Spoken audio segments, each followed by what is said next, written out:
pale ambapo umefanya dhambi tu, pale pale toa sadaka japo kidogo, hata kama 100, itoa sadaka. Kwa nini utoa sadaka? Haya maneno amesema Dr. Abdul Salam, ni mmoja katika mashehe wanafundisha katika msikiti wa Mtume sallallahu alayhi wa alihi wasallam.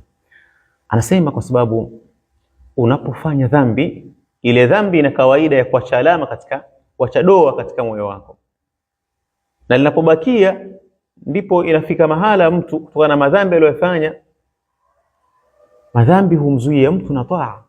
Haya sisi mashahidi wa Allah, dhambi zinapoongezeka za kuzuia na baadhi ya taa, utajikuta unazembea katika sunna.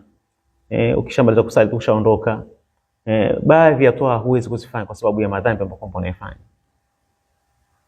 Pia hata saa hii mimi na wewe mara ngapi tusoma Qur'ani, maneno ya Allah subhanahu wa ta'ala, Qur'ani ambayo itakutetea mbele Allah subhanahu wa ta'ala, tusome. Hatuna wakati kabisa, pengine tusoma ndani ya swala tu, lakini hatuna wakati ule kujipangia.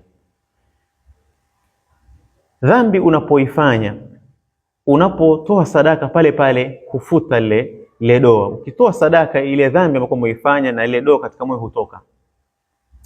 Mtume sallallahu alayhi wa alihi wasallam atuambia, as-sadaqatu tudfi'ul khati'ata, asema sadaka hufuta na huzima ile kosa, ile dhambi ambayo kwamba umeifanya, ile kosa ambalo umelifanya. Kwa sadaka ile Allah subhanahu wa ta'ala huondoa ile doa katika moyo wako. Katika hadithi Mtume sallallahu alayhi wasallam asema kama vile maji yanapozima nini, yanapozima moto. Kwa hiyo unapomkosea Allah, sisi tukosa, yani si mimi, si fulani, si nani, wote tukosea. Aliohifadhiwa na makosa nani? Ni Mtume sallallahu alayhi wa alihi wasallam. Sheikh Abdul Razzaq al-Badri hafidhahullah ta'ala anahadithia, anasema mtu mmoja alikuwa hali yake si nzuri, mafungamano yake na Mola subhanahu si mazuri, si mtu ibada, yani kama tunavyofahamu hizo hali si kwetu tu, hata huko katika nchi za wasomi pia watu kama hawa wapo, alhamdulillah. Kwa hiyo anasema yule mtu hali yake si nzuri, mtu anavamia pombe, mambo yake ajabu ajabu. Basi mara ghafla yule bwana alibadilika sana, akawa ni mtu mzuri sana, mtu wa sala, mashaallah, kama na sunna Mtume sallallahu alayhi wasallam, kama na swala, ibada yake nzuri. Alipoulizwa, mbona ushabadilika mashaallah, vipi, mbona uko sawa saa hii, tuhadisie ni nini kimetokea? Wenzetu hupenda kufahamu historia ya mtu, kitu gani kimembadilisha ili ajifunze na yeye. Yule bwana asema, kuna siku mimi nilitoka usiku mpana au usiku wa manane kwa lugha ya Kiswahili. Asema nilikuwa naenda kutafuta chakula ili nile chakula ndio nipate kunywa pombe vizuri.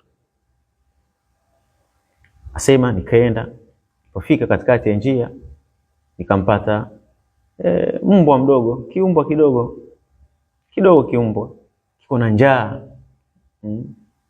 Nadhani wewe wajua, ukimwangalia mnyama wajua kwamba huyo ataka nini. Asema katika nafsi yangu nikaingiwa na huruma, kwa nini simsaidie huyo mbwa? Akamchukua ile mbwa akampeleka mpaka anapokaa, akampa chakula, kikaenda zake. Asema nikarudi, hata ile chakula sikununua, nikaamua tu nipumzike nilale. Asema nilivyolala kuamka, niliamka najikuta nimechukia pombe. Yani Allah kwa huruma yake alitia kitu, Mwenyezi Mungu Subhanahu wa Ta'ala wallahi akiamua kukuokoa na kukunusuru na jambo fulani, anakuokoa. Yani saa nyingine usimuona hata mtu anavuta bangi, anakunywa pombe, anaimba muziki. Yani yawezekana siku tu Allah akatia kitu katika moyo wake akachukia ile jambo vibaya sana. Amsema yule bwana, basi nilichukia pombe pale pale, sikuitaka tena pombe, nikarudi kwa Allah Subhanahu wa Ta'ala. Kwa hiyo mambo kama hayo tujifunza hata sisi. Usimuone mtu kwamba haswali, mlevi na nini, muombe dua.